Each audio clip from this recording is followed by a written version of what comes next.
All right. Hi, everybody. Hey. Hi. What's up? Hi. How was your week? It's been sad without you. Honestly, I missed I wasn't you. here. Yeah. I missed her. went on a little vacation. Mm-hmm.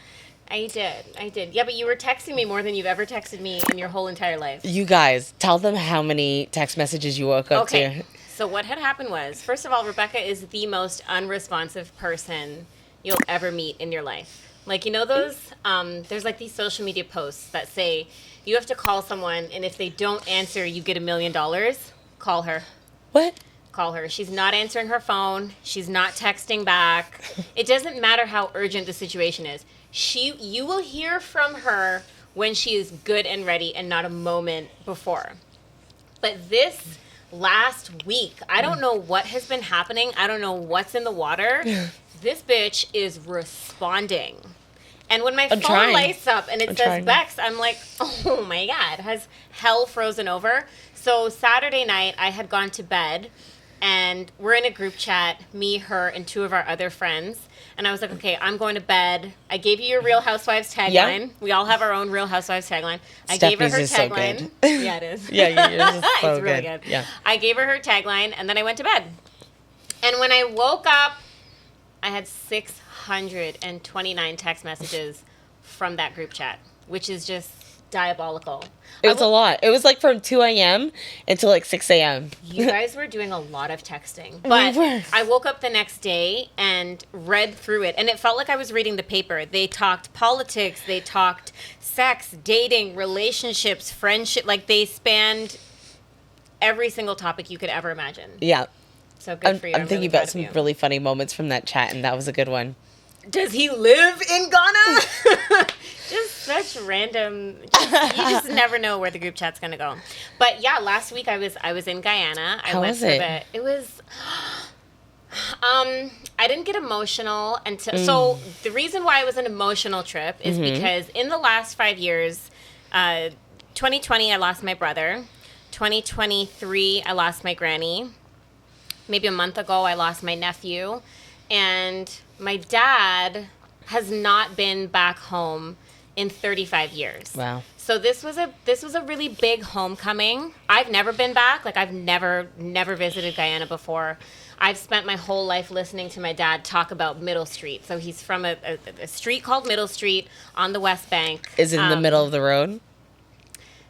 Ha ha. Sorry. Ha friggity ha. Sorry. But yeah, like I've listened to all these stories about, you know, like where my dad grew up, and so we actually went there the day after we landed, and we drove down the street, and he found his childhood home. And I shit you not, it is like pretty much a wooden room, like on stilts, and 7 people live there. Wow. Yeah, so for me, I think I think for people who were following along on my trip on my socials, it looked like I was having a good time, and I definitely was. But don't get me wrong, there was this undercurrent of sheer gratitude and appreciation for the immigrant experience. Yeah. Understanding the sacrifice, I hope I don't cry, but understanding the sacrifice that people make when they leave their home countries to go abroad. And I understand that a lot of it is about seeking better opportunity, but like the sacrifices that my dad had to make, he wasn't able to go to school. He wasn't able to become everything that he wanted to be, because you come here and you have to start working immediately and, you know, like putting food on the table. And because he didn't do what he wanted to do, I got to do everything that I wanted to do. And it's a big sacrifice. Yeah, I remember just like driving in the van on the way to the airport, and it's a really long ride because we were staying in town, but just looking at the houses, and like people there are struggling. Yeah. Like, it's certainly a lot better than it was when my dad last went back in the 90s, but like do you feel like it's still a third world country? I have a problem with that terminology because I feel like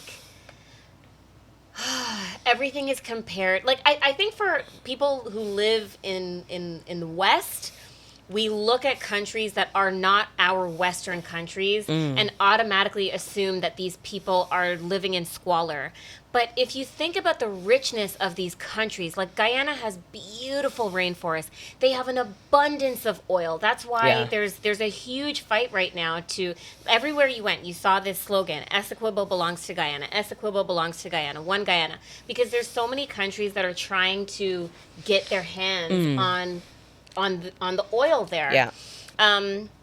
So I don't know. I guess by the mainstream definition, yes, it's a third world country, but I was blown away by the beauty, and I had a really amazing trip. And I think if I were to sum it up in one word, it was really perspective granting. I think if your parents are from a place that is different from where you live, if it's safe enough to do so, and if you can afford to do so, go and spend some time there. And I think you really step away with a greater understanding of yourself, and just so much gratitude for my life could have been really, really different, I think. And I'm just glad that it is what it is.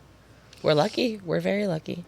Very lucky indeed. I spent 3 hours yesterday in the Pan Am Sports Center learning a choreographed routine for Jasmine's wedding. Oh my God, I felt like I that. was an elementary school baddie again. Okay? I love that. Yeah, so you'll see the dance. Okay, I'm so ready for it. I'm not. I'm really not. I'm excited. I'm actually I was looking at myself in the mirror and I was like, when was the last time I did? I might actually have to get a video of this. Yeah, you should, for sure. Please, I'm going to want to see it. Anything else before we get into our questions? Not You're really. going I to guess Jamaica? I leave in She hasn't packed. She's trying to go. She's like, what time are we going to be done recording? I have to go to the mall. There's a strange man coming to the studio who may bring her the exfoliator that she needs. Everything is just very chaotic. I just feel like I've started doing things, but when you think about packing before you actually do the packing, then you have to do the laundry and kind of get your things in order, and then you just kind of toss it all in a suitcase and go.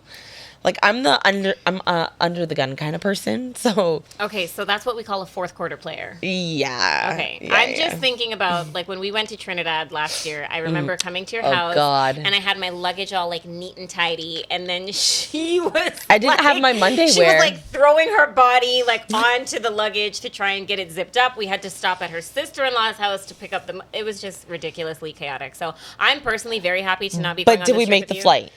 We did, and we didn't die. And we had the best time. Yeah, so that's the most important thing. Yes. Yeah.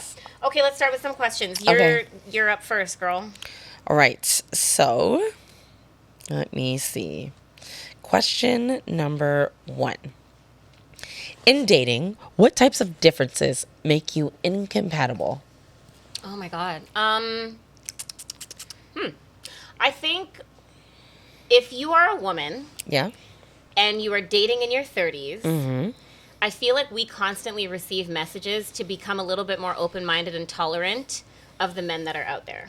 I feel like there's a push to you're getting up there, so you might just want to settle. You mean lower your standards? Exactly. Yes, okay. For me, though, I've actually become a little bit more steadfast about the things that I want in a partner, because if I didn't just jump at the first thing that came at me in my 20s, and I've waited this long, I'm going to go for the gold. Yeah. You know what I mean? One thing that I will say is very, very important to me is that I'm dating somebody who has at least somewhat of an interest in the carnival lifestyle. Okay. And I say lifestyle because it is really a lifestyle. Okay. I think there's people who, if there's a carnival in their city, they'll maybe get a costume. They'll go. And again, I always want to hope that we have non-Caribbean listeners. So if we do, carnivals are basically raves with better music. Yeah. That's so mean. That's not mean. It's a rave. Yeah, it is with better music. Let's be real. It's not It's a Caribbean rave. You guys listen to Oons Oons. We listen to soca. Well, I think it's subjective. What's better, Fair, right? in my opinion. In both of our opinions. If I thought the Unsu was better, I'd be raving and not going to the carnivals. But I'm going to the carnivals because I like the music better. But the same way that and ravers, the vibes. It's a different kind of vibe. Yeah. It's a rave, but not all the way. Precisely. It's a Caribbean rave, basically. Like, that's just the simplest way to put it. But in the same way that people go to raves and they wear their, like their outfits and their boob tape and their fluorescent stuff, like we do, there's a lot of parallels I've found between the two. The reason why it's important to me is because I mean, like, think about it from a vacation perspective, right? I get 3 weeks vacation a year. If you're going to a carnival, chances are you're spending at least 4 to 5 days. If I only have 3 weeks vacation in a year, how am I going to say to my partner, hey, I'm doing 2 carnivals this year, so I only have 1 out of my 3 vacations to spend with you? I want someone who's going to be like, okay, let's go together. You could go to one less carnival. Oh, no, not happening. I like what I like. Okay.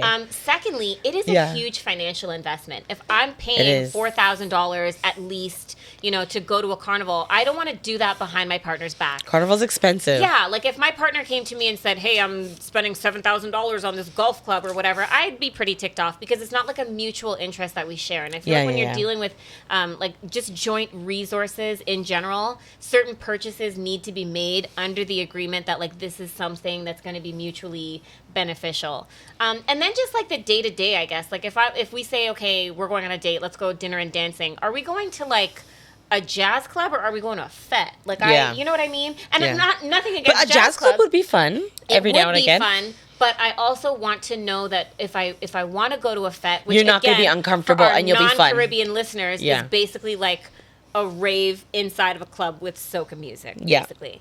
Yeah, I don't want him feeling uncomfortable. And then, like, the little tiny nuances. Like, if I dance... Like, for us, if we were to whine on a man in front of our partners, it's not a scene. Like, we're still leaving together. I'll never speak to this other guy again. But for people... Not that you're going to purposely do it and, like, stare him in the eye. That's super awkward. Yeah, that's weird. But I think just, like, for people who are not...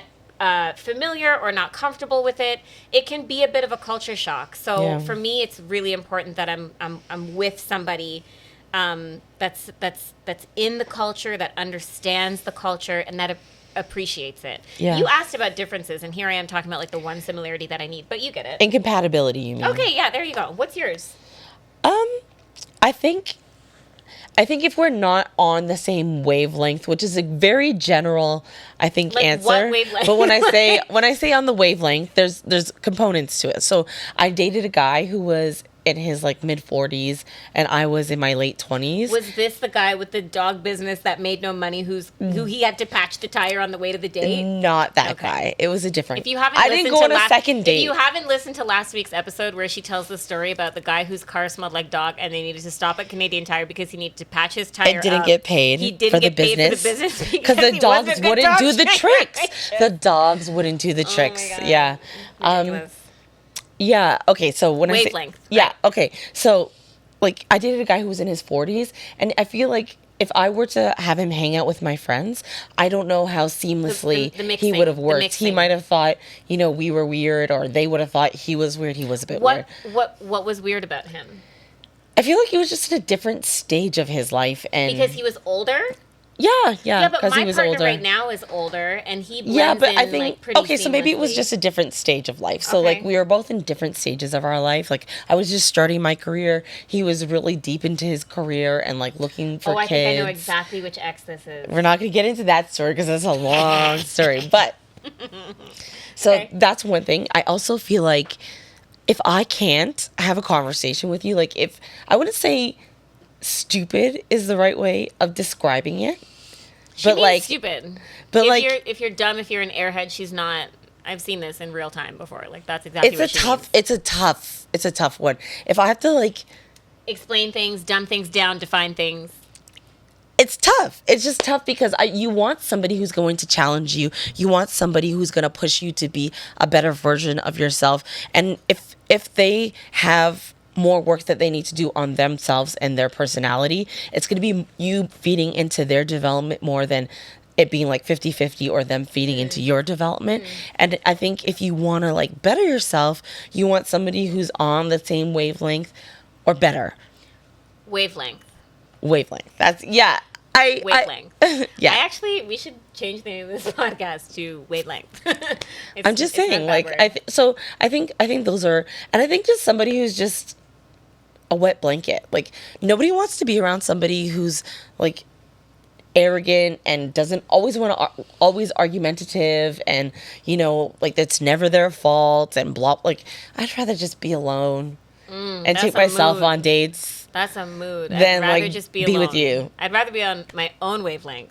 Yeah, I don't want to, like, just, you need to make my life better. If you don't make my life better, I'm not going to waste my time on it. Yeah, let them. Yeah, let them. So, I'm going to be single, and you're going to be single. I'm going to be over here on my wavelength, you're going to be over there on your wavelength. Yeah. So, men, you heard it here first, what Rebecca's looking for. Rebecca is very, very single.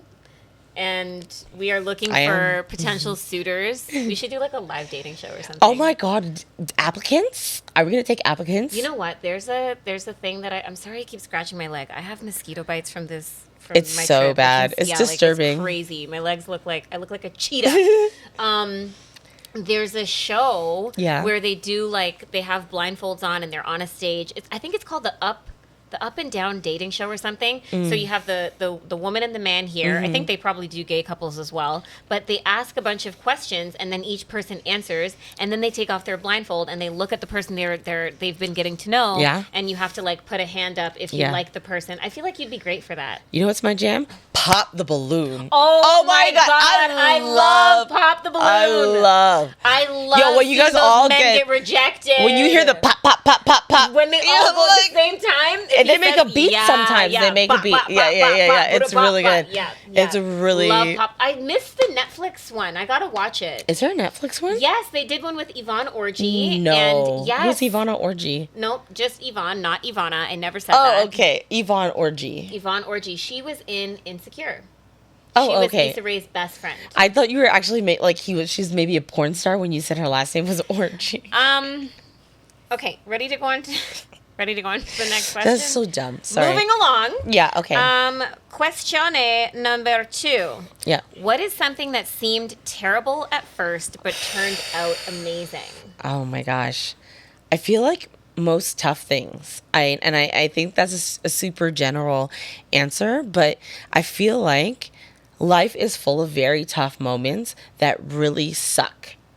And you want to give up on them, and you think to yourself, why am I putting in more effort than I'm getting out? Why am I being the bigger person when it doesn't feel like it's a good... You do always encourage me to be the bigger person. Yeah, and why am I being the bigger person when I don't feel like I am getting any reciprocity, or anybody is recognizing the fact that I'm trying to be compromising or meet you halfway or extend the olive branch? Why do you choose to do the right thing when it doesn't feel like it's paying off in the moment?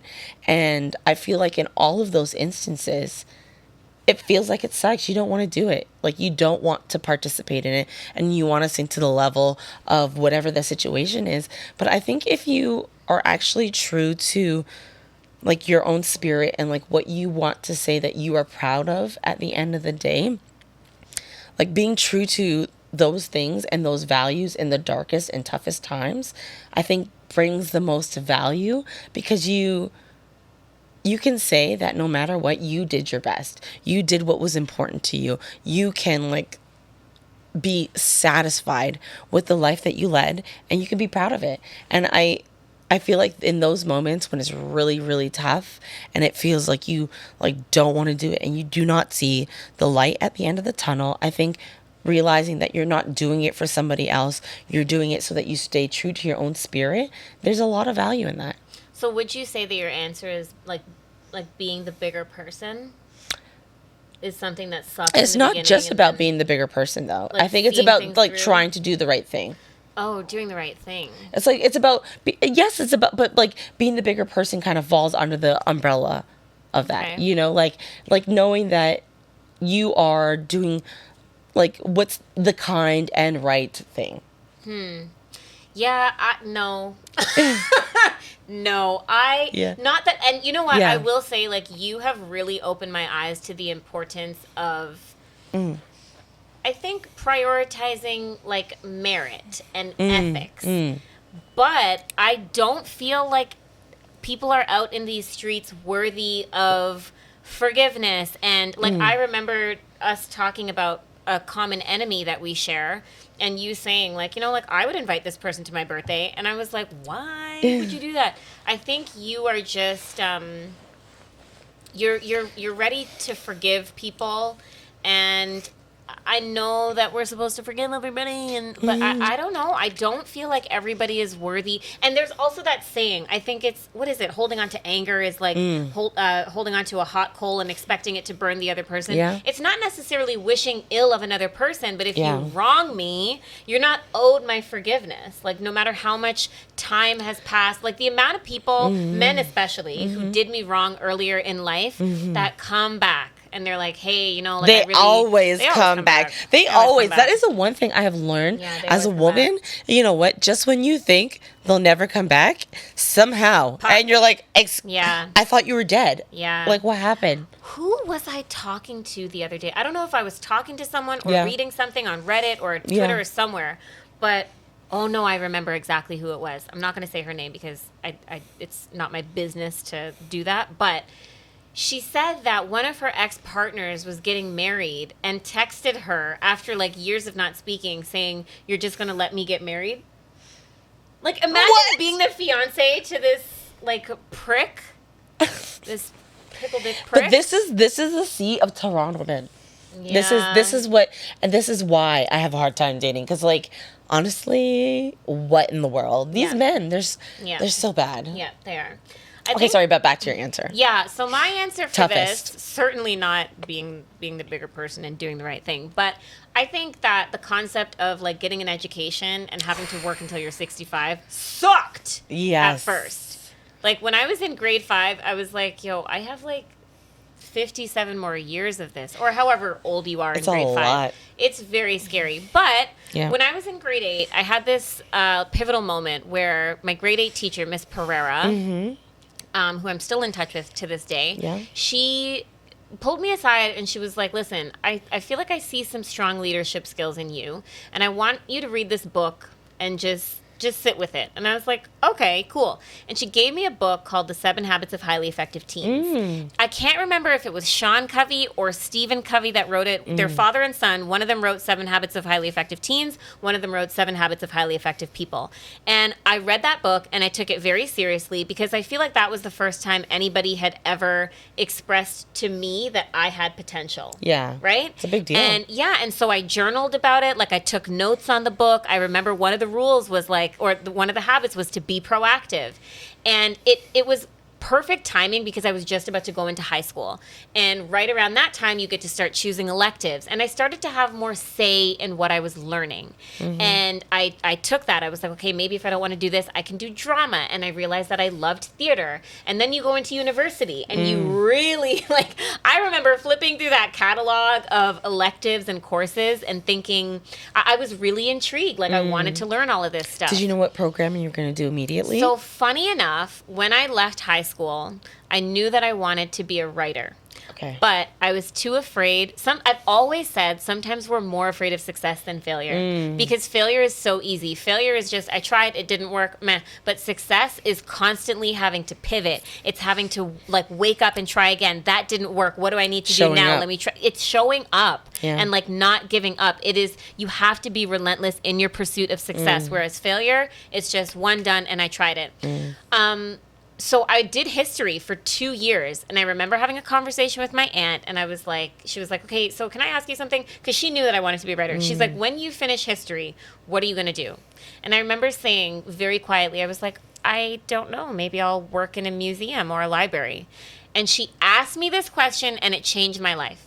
She said, Stephanie, what do you want to do? What do you want to do? And immediately I was like, I want to write. And she was like, then do what you need to do what you want to do.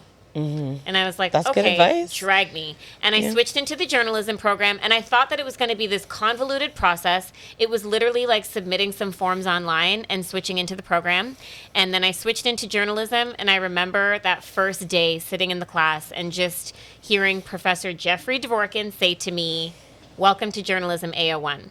From there, I have honestly had some really amazing opportunities, and you and I are pretty early into our careers. Yeah. So I think for us to be doing the things that we're doing at this point in our lives, and like, I guess one thing that I've realized is that the people who hate learning are not going to be the people that get you excited about learning. Yeah. The people who hate their jobs are not going to be the ones that get you excited about working. Yeah. And those were the people that I was listening to. People that hated learning, people that weren't happy with their jobs, they weren't happy with their lives. But when I realized that I could learn the things that I want to learn, and I can make a life doing things that I want to do, hands down, it really changed the game for me.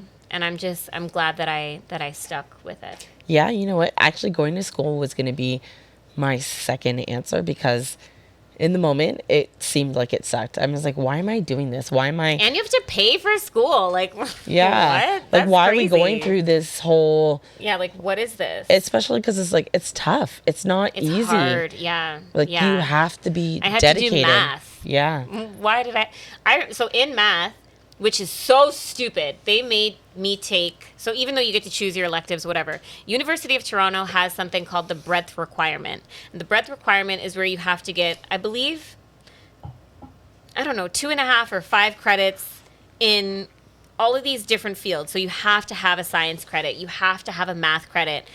And I had first done statistics. Why did I do that? Because it's actually an important class. It's not about it. I didn't listen. There was no way I was ever using math beyond like very basic. I feel like being able to understand it is important. Yeah, but statistics, I don't know. I'm not a statistician. How do you even say it? Statistics. Yeah, but when you're a person that does statistics. Statistician? I don't think it's Is it statistician? See? Who knows? Who cares? Sorry to all the people that took statistics very seriously. But Well, it depends. I did that class. I did so poorly. I went to the midterm, sat down, looked at it, closed it, got up, handed it in, and I went back home to bed. Rebecca's sick. She's got a bit of a cough going on. We're sorry, everybody. And I went right back home. I got a 19 in that class. Percent? I got a 19% because I did Out of 100? Yes, because I did not know what I was doing. So then everyone was like, oh, you should do magic of numbers because magic of numbers is easier. Is it the ABCs of math? It was like very basic. It was like theories and concepts with numbers. So I did the magic of numbers class. I failed it the first time. Now the third time is indeed a charm. Did you try though? I did try. I had to get this. The third time, I was in my very last semester. Yeah. I was doing an internship, a full-time internship. So I'm working 32 hours a week. Yeah. I have this class and I think one other class. Yeah. And I ended up doing the class, but there was also something called credit, no credit, where you could do the class only for the credit and not have the grade impact your GPA. Yeah. Why didn't anyone tell me when I was walking out of my statistics midterm getting a 19%? Because that certainly impacted my GPA. Anyway, on the day, I paid $1,500 for a tutor for this class, an old Trinidadian man that rather than teach me just did my homework. And I was like, look, this is great, not helpful. but this is not helping me. I went to all the tutorials that I could. I wrote a letter to the dean's office saying, listen, I'm in the specialist program. Did you tell them you're illiterate in math? Sorry. I can write, but I can't do no. I petitioned it, and I was like, I'm going to be a journalist. I wasn't even doing a journalism major. I was doing a journalism specialist, which is like heavy on the journalism. And they said that they couldn't make exceptions. Here's what saved me. On the day of the final exam, I went into the school library, and I saw two people. I saw a classmate that I had named Aaron and a guy named Vernon studying for this exam. And I hadn't really spoken to them much before, but I said, I really need help. And I sat down and Erin walked me through everything. She showed me. She was like, this is what you have to do. And then she made me do it on my own and I was able to do it. And like 2 hours later, I went into that exam. And by the grace of God, by the grace of Erin, really, she's the reason why I passed that class. And had I not, I would have not been able to graduate. I would have had to wait another semester in order to get the credit. And then you would have paid so much more. And that, folks, is why I shimmy bopped off the convocation stage in June of 2016. You're so funny. I shimmy bopped. My dad was there to see it. Okay. Well, as an immigrant. That was Immigrant excellent. experience. Thank you for the story. Well, that was a long story. Yeah. Okay. Now on to the next one. Okay. What was your cringiest phase growing up? Girl, tell me. Before I answer this, I have something to say about cringe culture. What do you mean cringe culture? Cringe culture, because cringe is like it's a thing. Okay. And I know you don't know this because you don't have social media, Okay.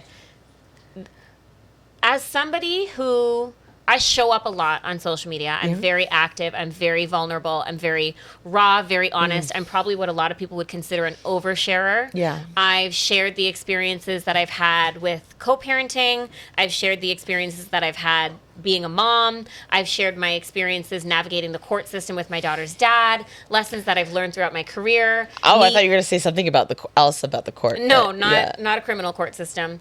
I've shared my attempt at a 6-month alcohol sabbatical and only making it halfway through. I've cried on social media. I've laughed on social media. And I think it takes such strength to be able to drown out all the noise of what cringe is. Like, I get curious sometimes about how people perceive me, but not, like, curious. That's it. Like, it just ends there. It's not that I care, it's that I'm curious. Yeah. And I find that when I post certain things or when I look back on my content, the question that I'm asking myself is not, is this cringe? It's, is this authentic? And 90% of the times, honestly, the answer to that is yes. But do you always want to be authentic to everybody? I want to be authentic to me. Yes, okay. I'm not being authentic for anybody. Yeah, I'm being authentically me. And I feel like the right people... You ever heard that saying, be yourself, the world will adjust? No. Okay, well, that's a saying that I've heard. And I never heard that. I love that saying because I've run into very little issues when I'm just me. And whether it's... If people think that it's cringy, if people think that it's embarrassing, if people think, why did she post this? She should take it down. That's fine. But at the end of the day, I just have to be me. That being said, my answer to this question is that the times that I look back and realize like, ooh, that was really cringe, it was when I was not in true alignment with who I am. When I was trying to be something that I wasn't. One example of that, I don't know if you had this, but... Tell me. In high school, there was this surge in obsession with SpongeBob SquarePants. And I never got into it. Yes, people used to wear like the SpongeBob laces in their hair. They used to have the SpongeBob backpacks, the Dora the Explorer backpacks. Look at our producer nodding because he remembers. It's stupid. It was always dumb to me because I grew up on Oprah. Dumb. I was like, I watched Oprah and like Young and the Restless after school, not dumb. SpongeBob. But I bought into it because everybody was doing it. And I feel like I remember my mom took a trip to Philadelphia and I was like, oh, bring me back an Iverson jersey. I never watched basketball. Like, what am I doing wearing a jersey? But jerseys were so in at that time. So if I was into SpongeBob, if I was into Dora, if I watched basketball, looking back, I wouldn't be cringed out about any of those things. But because I know that I didn't have a vested interest in any of that and I was just doing what everybody else did, that's what makes it cringe. So I think that being cringe is being inauthentic. And if as long as you are authentic, I don't think it can be cringy. I think some of the best people in the world, like the favorite people that I follow, Tracy Ellis Ross, like people who are themselves... They just have a certain vibe about them, and I'm gonna be me until the cows come home. I'm gonna be me. I think when I think about cringy, I think more about like, am I willing to go back to that phase of my life, and do I necessarily reflect on it fondly? And I think, what was your cringy period? I definitely think it was like my catty days and like. She said catty. You know, I haven't heard that word in so long. It's been years. What a way back playback. Okay, definitely tell me about this phase. Run me some stories. You know when you would like smoke the backwoods and like I was not a catty. I never did 40s. And, like, you drank 40s? You would drink 40s. You'd smoke the Captain Blacks. Definitely like you had the backwoods. You were just like this person. You were. Can you describe to me like what you looked like in your catty days? You went to a uniform school. I did. So, you know, were like you the kilt was extra short. So you wore a skirt. Okay. The kilt was extra short. What kind of shoes were we wearing? Air Forces. Come on. Oh, my God. I would always be wearing like some fresh Reeboks or like Air Forces. They were never all black despite having to always wear black. They're always fresh white. Like. This is giving hoe. It was, and you know, you had, of course, like some winter jacket with some fur collar. Oh, my God. Some real fur collar. And you're like, yeah, it was It was, you know what? I think what was most cringy about it was, I think this need to be like tough and prove yourself so that people would respect you. Do you consider yourself a tough person? I don't know. I would say I'm resilient. I would say that I think you're very soft, like, and not soft in an insult, like nobody could step, but like soft, like I feel like you're a soft-hearted person. And if that's what if you're saying, it's cringy because I had to, then that proves my point that cringe is just about inauthenticity. Maybe actually that's a good point. That's full circle.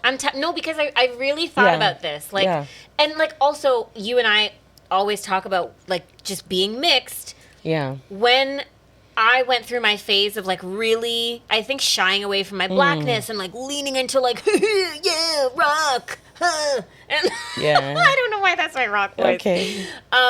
Not fully leaning into like all of me, not just half of me, but all.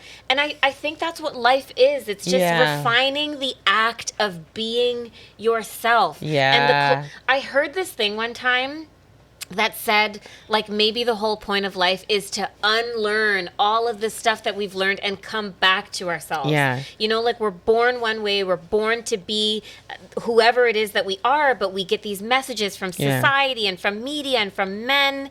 And yeah, like, I think you just shed all of that stuff if you're lucky and if you're, like, really paying attention. And then you kind of get to where you need to be. Well, I feel like there's also beliefs that I used to have that I cringe on now. And I think... Like what? Like, I wasn't so into science before. Like, I would say... What kind of science? I'd be like, oh, science... I'm thinking like Bill Nye the Science Guy. Like, that kind when of I science? was young, I remember, like, my science teacher saying, you're stupid, right? And... honestly, I was so turned off from science that, like, I never really was interested in it. Wait, what kind of tough catty were you if you didn't fight your science teacher when well, you said that? I was young at the time. I was, like, in grade 2. Young catty. So, like, I never grew up, like, appreciating science. And it wasn't until, like, I was in my late 20s that I feel like I actually started to get more into it. And, like, before I'd be like, oh, science is dumb. And now I think, well, the fact that you held that belief seems a little stupid and cringy. I'm glad that I was capable of changing my mind in the face of new evidence. But I think there's things that I used to think or believe that I'm happy I don't now. And the fact that I used to believe them is a bit cringy because I think, oh, wow, you were so, I guess, your eyes weren't open to what you actually see now. But like you said, I do think the key is the inauthenticity part, because I feel like the cringiest parts is when I was not being true to myself and I was pretending to be somebody I wasn't. I just took a really deep, like, sigh when you said changing my mind in the face of new evidence. To me, that is one of the greatest indications of intelligence. Nothing pisses me off than when I see a person that I haven't seen in like 10 years and they're still the same person that they were 10 years ago. Because, like, have you not seen anything new? Have you not read anything new? Have you not learned anything new? Have you not made new friends? Have you not... I think people who are so married... I remember I got into a dispute with, again, our number one arch nemesis. It's not my number one. I actually, if you know who you are, call me and I'll answer. No, please don't. I will. Please I am that person. But that's the difference between you and I. That would get an instant block and delete. That phone would get smashed to the ground. If she said come to dinner, I'd go. Yeah, I would, but I would dine and dash. I remember we were in a dispute, and I think she had brought up something that I did like 10 years prior. And I was like, okay. You're still holding on to that? Yeah, like I'm a new, not necessarily a new person, but like you shed kind of layers of yourself like over time, you know? We evolve, hopefully. But there's a lot of people that don't. There's a lot of people that don't. And I think it's really sad. But I love the fact that you just said that. I think being willing to reassess as you go on is really huge. Best quote I heard was from Wendy Williams. A shout out to her girl Wendy. Oh, I'm a woman and I'm allowed to change my mind. Period. Done. Period. Done. That's it. I love you, Wendy. We love you, Wendy Williams. We love you. Free Wendy. Yeah, free Wendy. Last question. Ooh. Would you burp, fart, or shit in front of your man? Okay, honestly, it depends. On? The situation. Like, okay, so I'm going to give the audience a little bit TMI. I TMI. am lactose intolerant. Yeah, gassy girl. And I have like a sensitive tummy. So like if somehow you like put something in my stomach and I'm sleeping over, if I have to use the washroom, I will use your spare washroom and like What if they don't have a spare?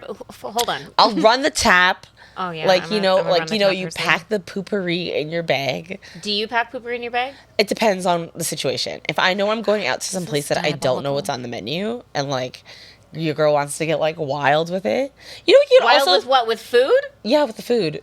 But you can also like spray perfume as like a poopery. It semi works the same. But I just feel like I wouldn't voluntarily did it. But if I couldn't control my bodily functions, You're just shitting yourself on the date? do you want me to shit myself on the date? That's so embarrassing. I would do it behind a closed door, obviously. But like imagine you're like there's one shower, one toilet. And if you don't get to that toilet right there and then, you will poop your pants. What are you going to do? You're going to poop your pants? No. It's funny that you said it depends on the situation. For me, it depends on the burp, it depends on the fart, and it depends on the load that I like, the log that's coming down. I don't mind burping so much, but I'm not much of a belcher. Like I'm not like a burp. Like No, my yeah. mom can let it rip when it comes to. Have you ever okay. heard my mom burp? I don't think so. Okay, we used to, like when we were kids, it used to be a whole ordeal. Yeah. You gave that girl a sip of Coke and it was like All over. like you're vibrating, like you could feel the bass, you could feel the rhythm. Farts, I am like a silent tutor. I'm like little, like I just have I'll like, make an excuse to get up I have, and like, leave the room. Cute little farts. I saw a video yesterday of this guy. Careful about the Ring cameras, okay? Because a lot of you guys are going on the porch to fart. People have Ring cameras, and they're posting you on the internet. There was also a really hilarious video where this guy brought, I believe it was his wife, into a room for a surprise. Yeah. Blindfolded. And he said, okay, stay here. I'm going to go get your surprise. She's in the room with like 30 people that are there to surprise her. He leaves the room. She farts. Oh. I mean, those cheeks are clapping. And when he came back, my he God. had no idea that she had, and like you can see the face of everybody just like, oh my God, this bitch just like let it rip. And she's about to realize that we're all in the room. And she took the mask off and she just looked like she had seen a ghost. Anyway, Oh. I'm like a silent tutor, but the other thing that you have to be mindful of is it gonna smell? Yes. This is because- why you make an excuse. You're like, babe, do you want some water? I'll go get you some water. No, I'm letting it out slowly. I'm letting it out slowly. So it can stink I've got for longer? I've got really good rectal control. I am letting it out Oh, slowly. but Okay? girl, it's gonna stink. The greatest indication of how bad it's gonna smell is if it's hot. If it's hot in Or your you belly. ate pork. Or you ate pork. No, I don't fart like that on I think pork. my pork You farts are stunk. Like Ma'am, just stinky. you are different over here. You got your IBS, you got your lactose. You're dealing with a whole. I'm just a regular belly gal. I'm not dealing with these kinds of problems. So yeah, farting. Like if I can get away with like keeping it cute and doing a little like silent one too, but a silent fart that stinks, you're still getting baited out same way. Okay, when it comes to poop, we need to talk about the poop. Are we gonna talk about the poop story? What poops? Oh my God, don't do that. Are we gonna talk about the poop story, Stephanie? We can talk about the poop story. Okay, so okay. then- So last year in Trinidad, Rebecca and I ate something, and for the last 24 hours of our trip, I cannot begin to tell you about the massive explosive diarrhea that we had. Okay. Oh, my and what God. was our tagline? Say it into the microphone. I don't. Is that your pussy or your asshole? Is that your pussy or your butt? Because she would sit on the toilet and it would sound like it was pee. Who said it first? Was it me? It was me. It was was me. it you? Because I was like, because I needed to know if I needed to cover my nose. Because it was really like the smell was wretched. It was, guys. It was a disaster. Just Should we be two. talking about this? This is It's fine. disturbing. It's fine. We're here now. It's Yeah. too late to go back. Just two hot girls that just live their hot carnival life. It's rum belly. Imagine like you're there in the tropical paradise, and the thing that pisses me off about carnival is like, why are you serving me doubles and curry, knowing damn well I've been drinking rum for like 132 hours straight? Yeah. Give me some fried chicken. Give me a piece of bacon. Give me some bread. So, maybe just a plain baked potato so it can bun up my like just my something. belly. So it was quite disastrous. But I will say there was nobody that I would have rather gone through that experience with than you. I think that brought us a good time. brought us a lot closer. But as it pertains to men, I'm not doing any of that in front of a man. And I hate that because I consider myself like very progressive, very pro woman, ha ha ha. But not even if it's an emergency, you have no choice. It's either poop in front of him or shit your pants. What are you going to do? I'm leaving. No, the only options are those two. But what do you mean poop in front of him? Is he in the bathroom? Like he's in the shower and you're on the toilet. Oh. So he can like put on like soap to cover the smell. Oh, what are you going to do? Poop your pants? You know what? I think it depends on the man. It depends on the man. You're going to poop. You're literally going to choose to poop your pants. No, but I don't know. I'm going to find my way out of it. What are you going to do? Go poop in the suitcase? Not a bad idea. I'm going to find my way out of it. Find a garbage pail and poop in the garbage pail? There was also a story on TikTok about that. Listen, this is what I'm saying. Like, people do what... Okay, so the girl, if I remember correctly, I saw this, I think, like 2 years ago. She had gone to the bathroom, but it wouldn't flush, and, like, it was solid poop. So she had a plastic bag in her purse. She scooped it out, tied it up. Okay, that's a good idea. And then kept the poop in her purse. Yep, and because she couldn't throw it away at his house, and then he's going to open it up and be like, whose shit in the bag is this? But then her purse... It's in a bag. Yeah, how many bags? It needs to be multiple bags. People do this for their dogs all the time. But it needs to be like the bag that you use to pick up in the toilet water is wet, right? So now you need a bag for that bag. Yeah, but if your poop is floating, it depends on what you're eating. Yeah, I'm not... and here's the reason why. Like, I remember even when I gave birth, like, I was so afraid of my daughter's dad, like, losing... Oh, this sounds so terrible. But I and maybe there's other women that can relate, but I was afraid of him losing attraction to me. Like, how do you see an entire baby come out of a vagina and think, like, yeah, I'm trying to climb back up in there? It's scary. Right. So because you think about your child. Right. And then I think when it comes to poop, not that pooping and babies are the same. Like, babies are not shit, you know, whatever. But I don't want to be one of your homies. I don't want to be one of your bros. And I'm not trying to just, like, be on the couch, like, burping and farting and shitting up in your house like that. Like, then why don't we just pull out the video games? You got to keep it classy. I don't care about being classy. I just care about being cute. And so classy and cute are interchangeable. I did have one time where I was dating a guy. We were about 3 or 4 years in at this point. It was like on and off. But he used to work really early in the morning. Yeah. And like we would drink the night before, like just like kind of get wasted. And I think this night we had like beer and like sushi or something. Yeah. But I woke up in the morning and I was like, oh, okay, this is not a good situation. This guy's toilet would not flush. And I'm looking at the clock and I'm like, he's going to get up. What did he do? No, he was at work. So he was coming back. Like, and he had a routine. He would come back. He would pee. He would shower. He was like in the bathroom for 30 minutes. And I'm just like trying to flush. I tried to clog. I was like you when that time you were plunging my sink.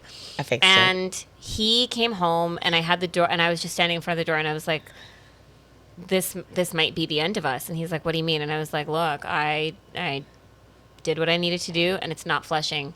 And can I tell you how attractive it was that he was like, that's okay, I got it. And I was like, oh my God, what? And he fixed it? He went in, he unclogged the toilet. You couldn't unclog it yourself? I tried, but he also had to like pour a bucket of water in there, which was the one thing I didn't know I was supposed to do. I don't know, this has literally never happened to me before. I'm just a girl. You could have done so much better for yourself. And I just stood there and I was so embarrassed and I'm like looking at it and I'm like, you nasty bitch. Was it like a big one? It was horrendous. Oh, because you were drinking. Oh, God. It was a monstrosity. That's disgusting. It was a monstrosity of a shit. And he just like he just dealt with it like such a man. And I was like, this is I'm sorry to our viewers. I'm really sorry. So hot. And then that was that. And I mean, we mash up anyway, so whatever. But I will never forget that. Oh, God. But I like to just keep it cute from now on. Yeah, if I don't have to, I won't do it. Like, and I don't think it's sexy when a man does it to you in a supposedly funny way. Like What, like farts? Like yeah, like you know, like when they fart and like they'll lift up the blanket and like shove you under it. That's just It's first just of all, so- are people doing that? It's so gross. That's It's when the so- catty needs to come out and you need to It's fight. so disgusting. Yeah, that's like terrible. I'm not interested in your fart. Please, Yeah, no. just like take it to another room. Yeah. Like pretend like you're going to do something. Like you need to go to the bathroom. I don't Yeah. care. Are they farting to the rhythm of their puke? Oh my god, Guys, I'm telling you, if you have not listened to last week's episode, you need to go and you need to listen to the story of the man who was on my couch, drunk and passed out after he told me that people couldn't drink with him, and he was farting to the rhythm of his retching. Okay? And on that note, anything you need to get off your chest? I'm looking forward to go on a vacation. Mm-hmm. I'm gonna enjoy Jamaica.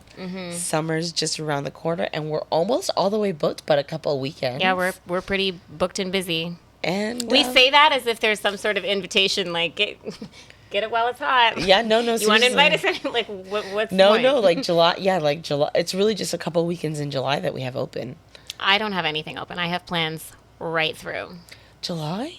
Yeah. Am I just not adding it to my calendar? You don't know that we have plans, but we have plans. Okay. I make plans for both of us. So, don't worry. okay, I yeah. got the tickets. You're good. You're Okay, good to go. I'll send you your total yeah, later. we have plans. We have plans. There is one thing I want to get off my Tell chest. me. Look, the costumes for Toronto Carnival are looking great. They're I just wanna know. fabulous. When you guys are designing these big backpacks that are the size of suburban family townhomes, you do realize that we're going on the lakeshore, right? You Not much do space. realize that we don't have extraction teams. We don't have people that are going to be like. We're paying all this money to go get stormed by vagrants on Lakeshore Boulevard. I'm just not understanding. The costumes are beautiful. Don't get me wrong, Yeah. but from what I understand, correct me if I'm wrong. Tell me. We don't have drink trucks. We have the Stephanie, worst, don't get me started. We have the worst storming issue in probably all of the North American carnivals, and you're charging us how much for the costumes? I just listen. And you only get one meal. You don't even get fed the whole day when you're so drunk. Like your little pizza box. I just it's upsetting me and my homegirls. yeah. You I'm know, just saying as because- someone we've traveled to go to carnivals, and like you got to understand, it's like a music truck, a drink truck, A music A truck, a food drink truck, truck, a food truck, a bathroom a washroom truck. and then they do it all over again. And it's like just trucks for days. Like you could never miss a truck. And it's a like you have 2 days and you're Yeah. paying like all of that. Yeah, and I mean, like for what I paid to go to Miami, Yeah. and you know, like Miami really is a good example of how to do a carnival in North America. The way that they do their, I think it's like in a stadium, but theirs is like almost completely locked off to masqueraders Yeah. only, wristbands only. I feel like Actually, Toronto, that would be the best vibe.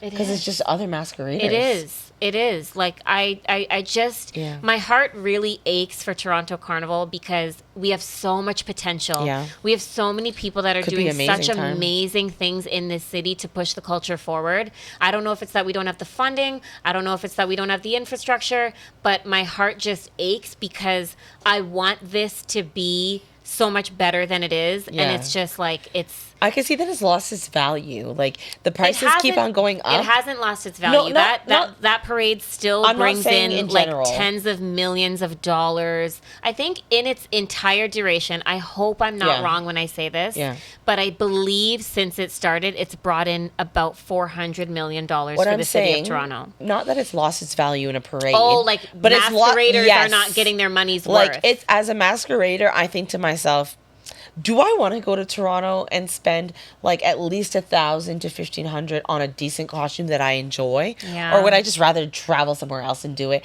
and get Yeah. so much more for the experience? Yeah. You know? I don't know what needs to be done, but to the powers that be, just please fix it.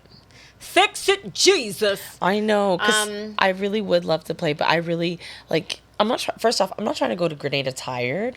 That was the one thing I would thought never. to No, myself. I'm sorry. Jumping up in Toronto one day and then going to Grenada the But next day. $750 on a minimum to be stormed by masqueraders on Lakeshore Boulevard. Think about that. The money will come back. It's not about the money time coming will not. back.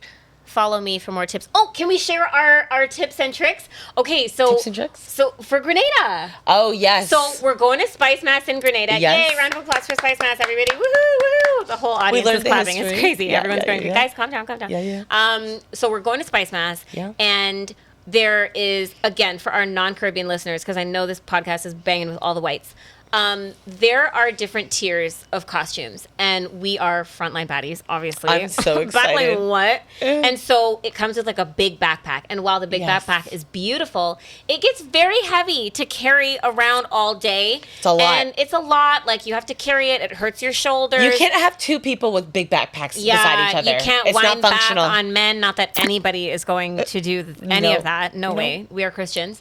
So what me and Rebecca decided to do is get a backpack and share it. Yeah. So we're just going to switch every couple hours. We'll both have it for photos. So this is just a tip for the girlies if you guys are not already doing that. Why Find a buy road two baddie. backpacks Yeah. when you can buy one? And we Yeah. just split the cost Yeah. of a big ass backpack, but we still get our photos. We still Yeah. get our moments on the road. And then you also like when you take that off, like you know It's when like you you're come home breathing. after a long day and you take your bra off and you just like shake your titties around. Yeah. It's pretty much going to be like that when you take off the backpack and you can just run around on the road. Our costume is stunning. It is stunning. Will you It should is post stunning. and Yeah, show them. if I It's so- remember, because this is going to get released but if I remember, I'm going to post a photo. our to section was the first to sell out. Yeah, because we have And it was immaculate my taste. choice. I just want to say. Yeah, it was. I was like, listen, I got her on board. Whatever Yeah. she wants to do is what we're gonna do. Because it was just, she took like what 3 months to get back to me and confirm. No. I would say 8 weeks.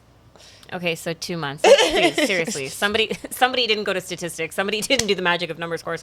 Any songs that you want to? Oh, I have a song. Okay, tell me. Telephone lover, you sound so sweet on the line. You make my day every time. I love it. Don't I sound just like the girl? Yeah, that's a good I know, one. it's crazy. Okay, well, anyway, that's all. We've discussed I a guess lot. I'm thinking about the greatest bend over. You're about 3 months too late with that, sister. I know, but like Rebecca that is was like, the song oh, that I know was this. listening to It's a good song. when I was thinking about us like getting ready for Grenada. Because she wants to bend me over. Ew, this is getting so weird. I did not It's say getting that. so creepy. I didn't say that So weird. at all. Okay, well, anyway, love you all. Yes, you guys. Thanks, Thanks ciao. for listening. Thanks for listening. Bye. Bye.